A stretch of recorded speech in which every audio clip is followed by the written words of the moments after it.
Après, moi je dis jamais que c'est perdu, parce que c'est une erreur. Sur le cloud, on s'est bien battu tout seul. Comment vous expliquez quand même ce C'est constat simple. d'échec? Non, mais parce que ça, c'est très simple. Vous avez, avec les grandes plateformes qui ont agrégé nos réseaux sociaux et qui ont développé des capacités, des gens qui ont pris la vague de l'innovation, qui l'ont consolidée, qui ont réussi à acquérir du chiffre, et qui après se mettent sur toutes les vagues successives et essaient, soit en faisant en quelque sorte de l'avant-clé, de tirer profit, de ne pas laisser les autres entrer.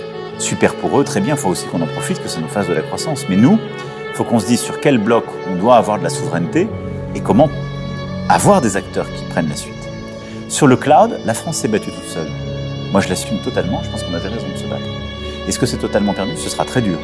Et je pense que ça va prendre du temps. Mais pourquoi? Parce que certains de ces hyperscalers sont allés voir nos compétiteurs en Europe et ont dit « Ne suis pas les Français, moi je te donne 4 milliards, 5 milliards d'investissements et tu viens prendre chez moi. » C'est ça qui est très dur parfois. Donc, nous, on va continuer de se battre pour essayer de sécuriser les choses, mais celle-ci, c'est un combat qui n'est pas bon. Par contre, sur les data centers et les capacités de calcul, je ne crois pas du tout que ce soit perdu.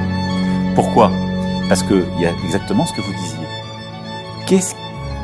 On a besoin de quoi pour faire ces data centers, ces capacités? On a besoin de semi-conducteurs et on a besoin de puissance.